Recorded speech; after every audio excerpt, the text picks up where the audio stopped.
We'd like to welcome each and every individual to Voices of Integrity podcast for Mark Boersma for Dummies. This is a very special one. This is one I've been wanting to do for years, actually decades. So when I was 15 years old, I went ahead and took driver's ed in high school, and we had simulators.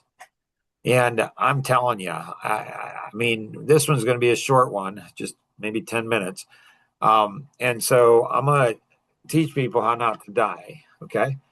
So what you're doing is when you're driving, you always have your eyes looking out the windshield and your eyes are darting going into the future and then the present and the rear mirror.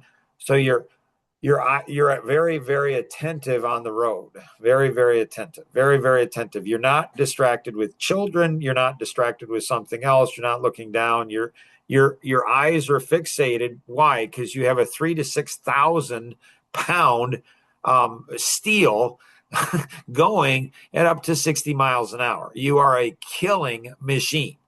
I mean, a killing machine. So, so you, so, so driver, so when I was 15, I learned it's like you look, and so the driver has an advantage. If we had statistical evidence, my guess is that we would go ahead and we would find that drivers probably are better drivers than other personalities, the driver personality, because they're looking for things in the future. Now, also another thing is the 3 second rule. It just blows my mind on how people don't have the 3 second rule. The 3 second rule is when you pass a fixed object and you go 1001, 1002, 1003. So you have 3 seconds because your response time, like Jonathan almost killed himself 3 times, literally, like he flipped his car, walked out of 3 of them, like the guy thought he was invincible. Obviously, he wasn't, and it's like, and he didn't get a ticket on any one of them. They weren't his fault. That defensive driving, like it's just strange. It's like, do you understand the part? Do you understand? Well, nobody's perfect. You die. You kill somebody else. Like, it's not brain surgery. It's not rocket science, for crying out loud. Well, most of the time I drive really good, Mark. Yeah, the one time you did, you killed somebody, a mom and a child. I don't know. I just got distracted. I don't know.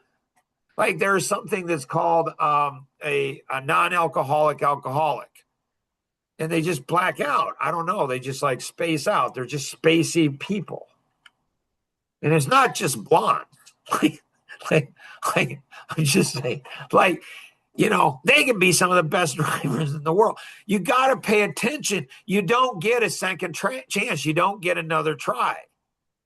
And you shouldn't, and you should have a bubble around you when you're driving. Like you're always looking. They taught me when I was 15 years old. Like it made sense to me. It's like, hello, like if that person stops in front of me, what am I going to do? I can stop. I can speed up and go around. I can go left, right.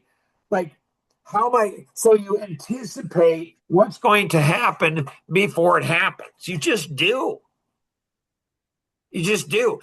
And when you say, well, it's not my fault, I didn't get a ticket, you're not defensive. You're not being a defensive driver, probably. Like you anticipate there, and often the people who are yelling at other people, you're stupid.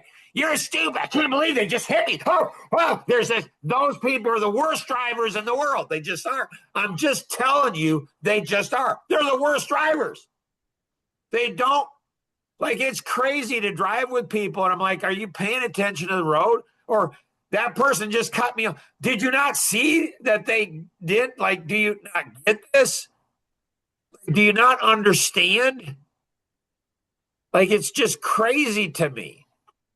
And so, and you know what? You might not die. You might get paralyzed from the neck down. Like you have to watch what's going to happen. And then you see children. Like I remember 15 years old, it made sense to me, right? It made sense to me. It's like if you see a child playing in a yard, children run out in front of cars. they're unpredictable. They're not paying attention like a lot of drivers.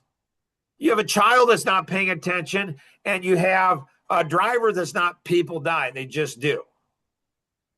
And then when you're driving, do you watch the trucks? And they're carrying things. Do you watch and see? Like, well, Mark, I've never been, it's just like I'm watching, I'm watching, like if they're carrying a load of steel and that steel falls off, I'm going to die. Like, there's somebody with me. Like, do you see, are you paying your eyes, like your whole focus is keeping yourself and other people safe. Like, it's just, and then like, I'm pretty like drunk drivers. I've never had anybody close to me die from a drunk driver, but there's moms against drunk driving. Like, because, drunk drivers kill people. So if you see somebody that's plastered, that's drunk, are you going to let them drive? Because if you don't, you have some responsibility. They went out and killed some. You saw them, like, hello. Now, is that same standard with a poor driver? If somebody's a poor driver, if somebody's a reckless driver, like, why don't we talk to people? Why don't we say, you're a terrible driver? Like squirrels, dumb squirrels are supposed to, they die. They're in the middle of the street or even at the side. It's still dangerous. Like dumb squirrels are dumb squirrels. Like, I get it now. I didn't before, but now I do. They're dumb. Like, I don't know. You're doing somebody a favor. Dumb squirrels shouldn't be behind they shouldn't be behind the steering wheel driving. Like, are you a dumb squirrel driving? Like, why don't we go ahead and say this to people? And you shouldn't be drinking and driving. You shouldn't be vaping and driving. You shouldn't go ahead. I mean, there are more people that have been saved by car seats, not the children, but other people. Why is that?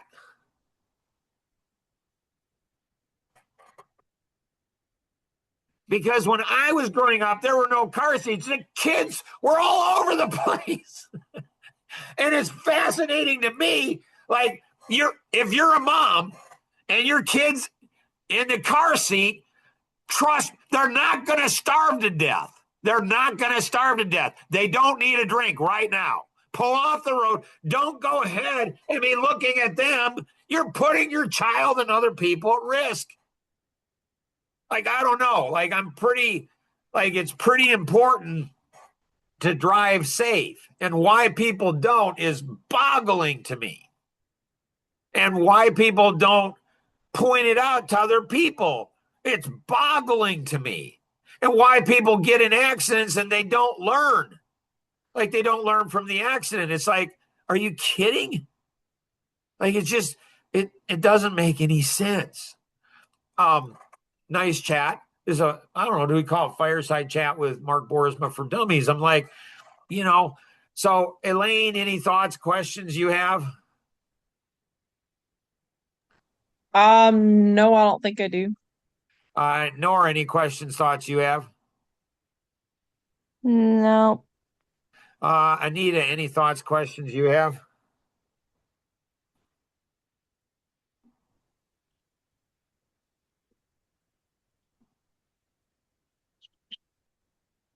She might be driving, so she's just practicing what we're doing. Good. Yeah, good. Don't answer me. No, don't. Keep your eyes on the road, hands on the steering wheel. Like, seriously, like, be ready to do it. It's okay. It's totally okay. Rosanna, any thoughts you have? What brought this podcast on? Really? I have a feeling you want me to share that with someone. Really? Interesting. Yeah, maybe myself. Right? Right? Like, yeah. And it's not just that. I mean, there's all of these teenage boys and girls that are driving, and there's all these others. And it's like, come on, think about what you're doing. And I'm telling you, if you know somebody who's a drunk driver, man, I'm telling you, get them off the road, put them in jail. Like, just do it. And if you know somebody that's not drunk but drives like worse than a drunk driver, yeah, I'd say do that too. Cheapers. So hopefully this has been, a helpful lesson. You're like, man, Mark, this is really cool. Like, you don't seem like a dummy. I am, trust me. You know, and other people, this is not brain surgery, it's not rocket science. So share this like with everybody, every teenager, like every woman, every man, like everybody. Like, come on. Like, and if somebody shared it with you, it doesn't mean that they think you're a dumb squirrel driving. Just thank them. Just, hey, I thank you. I appreciate you. Don't get defensive. Don't get upset. They might have just saved your life. Like, hello, not complicated, not brain surgery, not rocket science. Have an amazing day. Thanks, everyone. Bye bye.